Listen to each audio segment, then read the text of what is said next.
इस कार्यक्रम के पुण्यार्जक हैं के जैन, सुधा जैन, रचित जैन, लिपि जैन एवं अव्याना जैन नोएडा, श्रीमती नीनू लोकेंद्र, सिद्धि Jain Murar Gwalior, Shrimati Trishala Jain, doctor Monika, doctor Neeraj Jain, Nikhil Sejal, Paschim Vihar Delhi, Shrimati Santosh Jain, Shri Vishal Chand Jain, Shrimati Poonam Jain, CMA Pankaj Jain, Amit Jain, राशि जैन, उन्नति जैन, सेक्टर 37 नोएडा, पारसमल, इंदिरा देवी, संजय, विनीता, अजय, नीतू बाकलीवाल, सूरत, श्री विनोद जैन मिलेनियम, श्रीमती नीता जैन, समस्त गुरु भक्त परिवार फिरोजाबाद। धर्म स्नेही सत श्रद्धालु यहाँ पर उपस्थित आप सभी भव्यवर पुंडरीक पुण्यात्मा महानुभाव,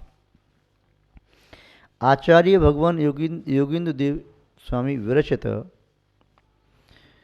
ज्ञानांकुश नामक ग्रंथ में देख रहे थे मंगलाचरण को। वाचना निस्संदेह श्रवण और श्रावक दोनों के लिए उतनी ही महत्वपूर्ण है जितना भोजन ग्रहण करके उसे पचाना आवश्यक होता है। पाचन के बिना भोजन जो भी ग्रहण करते हैं त्रियंच और मनुष्य, वह अपच होकर के शरीर को कष्ट देने वाला रोग का कारण बन जाता है। पाचन ठीक हो जाए तो वही भोजन शक्तिवर्धक, आरोग्यवर्धक, ज्ञान आदि गुणों का क्षेत्रफल बढ़ाने वाला होता है। आचार्यों ने श्रवण व श्रावक के चित्त को एकाग्र करने के लिए ज्ञान रूपी वृक्ष पर रमण करने की बात कही। स्वतस्कंदे धीमान रमयुत मनो मरकट ममुम। इस मरकट रूपी बंदर को श्रुत स्कंदे, श्रुत रूपी स्कंद पर, वृक्ष के तने पर, वृक्ष की शाखाओं पर रमयुत मनो, रमण करावे। किसको? मन रूपी बंदर को। ये मन रूपी बंदर जब तक कोई विषय नहीं दिया जाए तो ये उत्पात मचाता है, ये उपद्रवी है, ये ऊधमी है, ये उत्पाती है, ये शैतान है, ये चंचल है, ये कार्य का विध्वंसक है, बने कार्यों को बिगाड़ने वाला है, तोड़ फोड़ करने वाला है। इसीलिए कोई सघन वृक्ष जो पुष्प पत्र फल आदि से लदा हुआ है उस पर मरकट पहुंच जाता है तो एक शाखा का सारा लेकर के लिपट करके शांति से सो जाता है।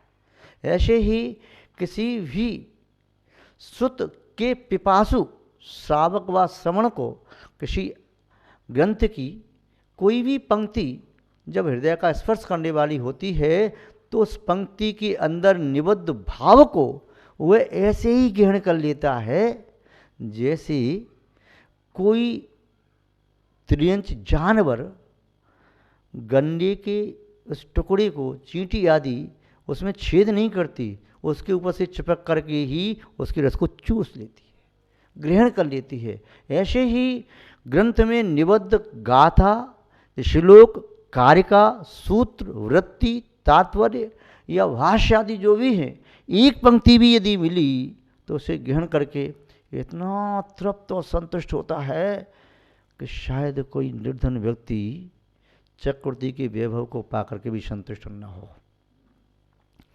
ज्ञानामृत का पान करते समय उतनी आनंद की अनुभूति होती है जितनी आनंद की अनुभूति इंद्र अहम इंद्र धड़ेन्द्र आदि को कंठ से निश्चित होते हुए अमृत के माध्यम से भी नहीं होती। इसलिए ज्ञान यह आत्मा को तृप्ति देने वाला है, ज्ञान आत्मा को संतुष्ट करने वाला है, ज्ञान आत्मा को पुष्ट करने वाला है, ज्ञान आत्मा का भोजन है, ज्ञान आत्मा की औषधि है। तो ज्ञानामृत का पान तो बहुत जरूरी है। वो ज्ञानामृत किसमें से निकलता है? जैसे दुग्ध किसमें से निकलता है? मादा पशु के स्तन से। तो ऐसे ज्ञान का अमृत कहाँ से निकलता है? जिन वचनों में से ज्ञान का अमृत झरता है। अमृत झुरझुर आवे जिनवाणी, जिनवाणी में से अमृत झरझर के आता है, जैसे पर्वतों से झंडे झरते हैं और पानी झर कर के आता है। और जब पानी झरता है तो पानी भी झरता है, उसके साथ संगीत भी आता है, उसके साथ सुख भी आता है, उसके साथ आनंद भी आता है, उसके साथ रोगों को दूर करने की औषधि भी आती है। वह मानसिक शारीरिक सभी ताप, आताप, संताप और व्यथा व्याधि सबको दूर करने में वह झरना समर्थ होता है। ऐसे ही जिन वचनों को सुनते सुनते जिस आनंद की अनुभूति होती है, वह आनंद शब्दातीत अकथ्य है। जैसे कोई बालक अपनी माँ की गोदी में लोरी सुनते सुनते सो जाता है, उसके लिए माँ की गोद अहमिंद्र की सैया से उत्तम है, माँ की गोद चक्रवर्ती की उत्तम शैया से भी उत्तम है। उसकी माँ की गोद तीन लोक में सबसे ज़्यादा श्रेष्ठ लगती है उसे। ऐसे ही जिन भक्त श्रावक व श्रवण को जिनवाणी का, जिनवाणी रूपी माँ की अंक व गोद व सामीप्य व सन्निधि उतनी ही सुखद और शांतिकारक प्रतीत होती है। ज्ञानाकुश नामक ग्रंथ में आज द्वितीय नंबर के श्लोक को थोड़ा सा देखें, इसका वाचन भी करेंगे और प्रयास करेंगे इसका पाचन भी हो, अजीर्ण न हो जाए, इसलिए कम ही ग्रहण करना उचित है। नहीं तो फिर कुछ ग्रस्त क्या करते हैं, ज़्यादा ग्रहण कर लेते हैं तो पाचन के लिए फिर उन्हें क्या करना पड़ता है, अलग से व्यायाम करना पड़ता है, अलग से टहलना पड़ता है, घूमना पड़ता है, आसन लगाने पड़ते हैं, योगा करना पड़ता है। और जितनी शरीर को आवश्यकता है उतना ही ग्रहण करें तो न योगा की आवश्यकता, न व्यायाम की आवश्यकता, न टहलने की आवश्यकता, न उछल कूद करने की आवश्यकता, न उल्टे सीधे आसन लगाने की आवश्यकता। ज़्यादा जो पढ़ता है वह ग्रहण कम करता है, जो ज़्यादा कमाता है वह कम खाता है, जो ज़्यादा मेहनत करता है वह अपने शरीर को रोगी करके उस शरीर का सुख नहीं भोग पाता। इसलिए स्वाध्याय करो शास्त्र का आलम्बन लेकर के, किंतु स्वाध्याय के माध्यम से अपनी चेतना को, आत्मा को पढ़ने का प्रयास करो। आचार्य महोदय यहाँ क्या कह रहे हैं, ज्ञान प्राप्ति का क्या उपाय है, आत्मा को जानने का क्या उपाय है, तो आचार्य महोदय किस प्रकार यहाँ बताते हैं, देखते हैं उनके ही शब्दों में। काय प्रमाणम आत्मानम व्योम रूपम निरंजनम चैतन्यम भावे नित्यम ज्ञानम प्राप्नोति निश्चयम। आचार्य महोदय कह रहे हैं ज्ञानम प्राप्नोति निश्चयम, निश्चित रूप से ज्ञान की प्राप्ति होती है। कैसे होती है, जो ज्ञान की प्राप्ति का मार्ग है उस मार्ग पर चलते हैं तो निश्चित रूप से ज्ञान की प्राप्ति होती है। दीपक से प्रकाश की प्राप्ति कैसे होती है, उसका एक प्रमाणिक मार्ग है, उपाय है, विधि है। दीपक में स्निग्ध हो, बत्ती ठीक हो, सुव्यवस्थित, और फिर माचिस आदि के द्वारा बत्ती को प्रज्वलित करो तो फिर दीपक से प्रकाश की प्राप्ति हो जाती है।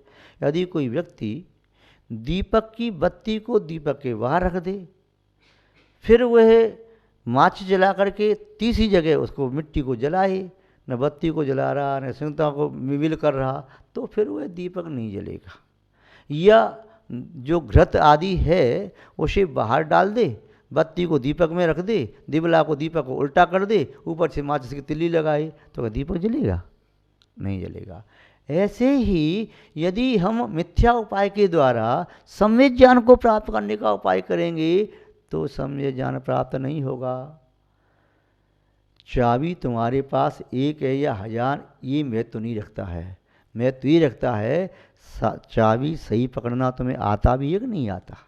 ये महत्व रखता है कि ताला उसमें लगा भी है कि नहीं लगा है। ताला नहीं लगा है तो दरवाजे में ताली जो घुमा घुमा करके परेशान हो जाओगे, खुलेगा नहीं दरवाज़ा। उल्टी चाबी से ताला कभी खुलता नहीं है। लोग कहते हैं हिम्मत ना हारो, तुम्हारे पास यदि 1000 चाबी हैं, 999 से ताला नहीं खुला, हो सकता गुच्छे की अंतिम चाबी ताला खोल दे। ताला तो तब खोलेगी ना जब चाबी तुम्हें पकड़ना आता होगा। जब चाबी पकड़ना नहीं आता तो ताला कैसे खुलेगा?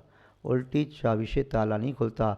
ऐसे ही माचिस की जो काड़ी आपने ली, दिया शराई की लेके काड़ी, मसाला वाला स्थान आपने अपनी उंगली से दबा लिया और पीछे वाले स्थान से यूँ जला रही है, दीपक जलेगा क्या? नहीं जलेगा।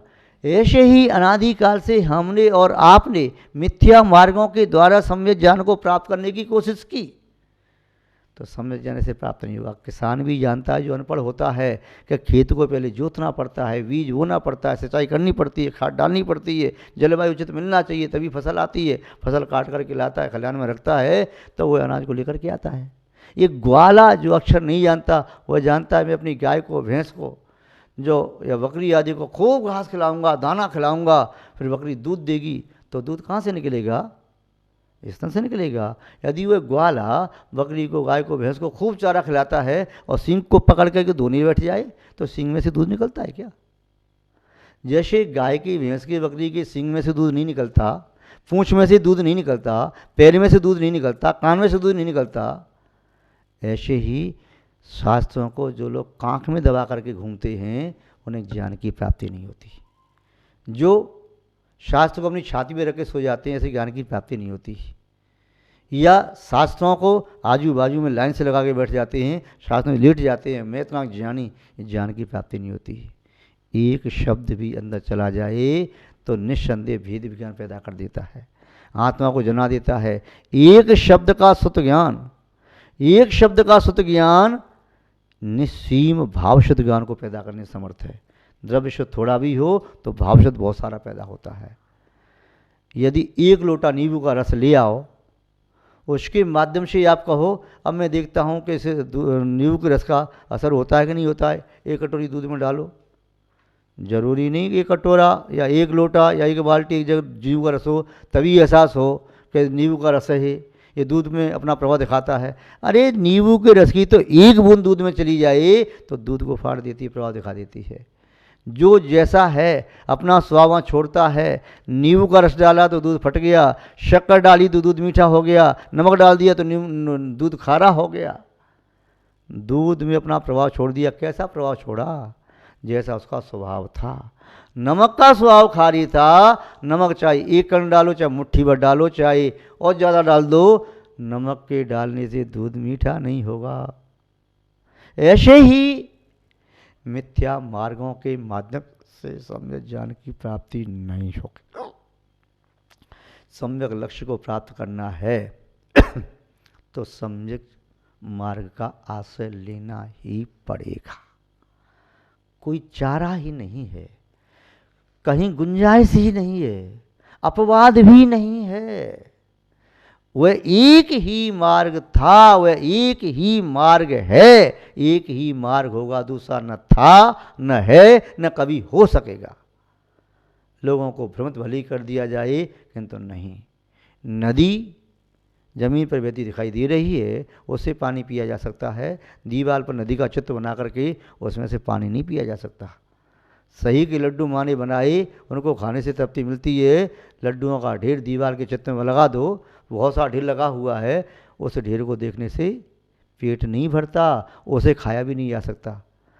सही के फल हैं तो उन्हें खा करके तृप्ति होती है, किंतु प्लास्टिक के फल सजा के रख दो तो उनसे पेट नहीं भरता।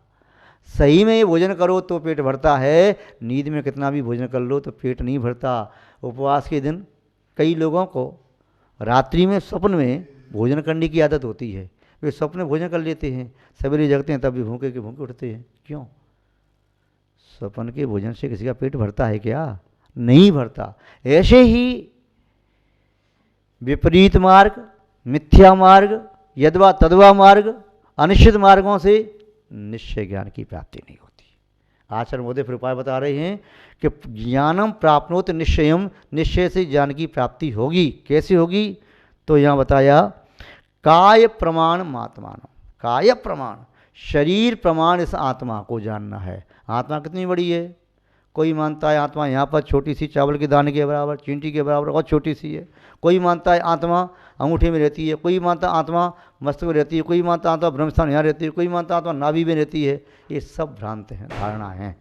आत्मा शरीर के संपूर्ण प्रदेशों में रहती है। इस पुद्गल प्रदेशों में आत्मा के प्रदेश विद्यमान है। कोई भी ऐसा प्रदेश बाहर नहीं जिसमें आत्मा का अंश नहीं हो। इसीलिए तो किसी को सुई चुभो हो, चाहे अंगूठी में चुभा हो, चाहे सिर में, चाहे कान में, चाहे उंगली में, हाथ में, कहीं चुभो हो, सब जगह अनुभूति होती है, कष्ट वेदना होती है। इससे सिद्ध होता है कि आत्मा वास्तव में सर्वत्र है, क्योंकि आत्मा वेदन करने वाली है, ये शरीर वेदन करने वाला नहीं है। क्योंकि मुर्दा के सुई चुभो तो मुर्दा को कोई वेदन नहीं होता, या किसी व्यक्ति के शरीर में पहला इसका अटैक पड़ जाए तो उसका वो अंग यदि आत्मदेश वहाँ सक्रिय नहीं है तो वहाँ पर भी यदि चुभा है तो उसको अनुभूति में नहीं आता। महानुभाव, तो ये आत्मा काय प्रमाण आत्मानम व्योम रूप निरंजनम। आत्मा का स्वभाव कैसा है? व्योम रूप, यानी निर्मल आकाश की तरह से। आकाश में अग्नि जलाओ, आकाश अग्नि से तपता नहीं, कीचड़ फेंको गंदा होता नहीं, पानी बरसे भीगता नहीं, धूल उछालो धूल उसे जमती नहीं। जैसे आकाश है ऐसे ही स्वभाव की अपेक्षा से मेरी आत्मा भी शुद्ध है, नित्य है, निरंजन है, अविकारी है, अविनाशी है, ऐसी मेरी आत्मा है। व्योम रूप आकाश रूप निरंजन, सर्व कर्म कालिमा से रहते हैं। अनादिकाल से कर्म कालिमा लग गई, एक बार छूट जाए कर्म कालिमा आत्मा से, फिर संपूर्ण पुद्गल जितने भी हैं ना, जीवों से अनंत अनंत अनंत गुणे पुद्गल जो हैं वर्गणाएँ, उनकी सामर्थ्य नहीं है कि शुद्ध आत्मा के एक भी प्रदेश को बांध सके। थोड़ी सी गलती अपनी आत्मा से हो जाती है, ये आत्मा राग द्वेष कर लेती है, मोह कर लेती है, इसलिए मूर्त बन करके उन कर्मों का बंद कर लेती है। किंतु मेरी आत्मा कैसी है? नित्य, निरंजन, निर्विकारी।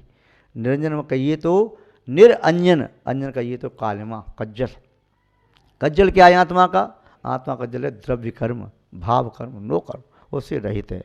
और फिर आत्मा चैतन्यम भावेत नित्यम, उस चैतन्य आत्मा की भावेत भावना करना चाहिए। कब? सुबह के शाम, दोपहर में, रात्रि में। नित्यम हमेशा करना चाहिए। जब नित्य भावना भाएंगे, नित्य भावना भाएंगे, तब निस्संदेह उस भावना के फलस्वरूप ज्ञान को प्राप्त करने में समर्थ हो पाएंगे। ज्ञान को प्राप्त करना है तो ज्ञान मिलेगा। और कोई व्यक्ति कहे कि मुझे ज्ञान चाहिए और कार्य कर रहा है अज्ञान को प्राप्त करने के, तो ज्ञान की प्राप्ति नहीं होगी। जो जिसे प्राप्त करने का प्रॉपर वे है, जो रास्ता है, उस पर चल करके ही उस प्रकार की मंजिल की प्राप्ति होती है। तो ज्ञान की प्राप्ति का मार्ग यही है, चेतना की भावना भाएं, चेतना को व्योम रूप निरंजन नित्य समझें और आत्मा को काय प्रमाण मानें, तभी निश्चय ज्ञान की प्राप्ति होगी। आज बस इतना ही, शेष चर्चा हमें बाद में करना चाहिए। जय बोले श्री शांतनाथ भगवान की, परम पूज्याचार्य गुरुदेव श्री विद्यानंद जी महाराज की, अहिंसामय विश्व धर्म की। इस कार्यक्रम के पुण्यार्चक थे के जैन, सुधा जैन, रचित जैन, लिपि जैन एवं अव्याना जैन, नोएडा। श्रीमती नीनू लोकेंद्र, सिद्धि Jain, Murar Gwalior. Shrimati Trishala Jain, doctor Monika, doctor Neeraj Jain, Nikhil Sejal, Paschim Vihar, Delhi. Shrimati Santosh Jain, Shri Vishal Chand Jain, Shrimati Poonam Jain, CMA Pankaj Jain, Amit Jain, राशि जैन, उन्नति जैन, सेक्टर 37, नोएडा। पारसमल, इंदिरा देवी, संजय, विनीता, अजय, नीतू बाकलीवाल, सूरत। श्री विनोद जैन मिलेनियम, श्रीमती नीता जैन, समस्त गुरु भक्त परिवार, फिरोजाबाद।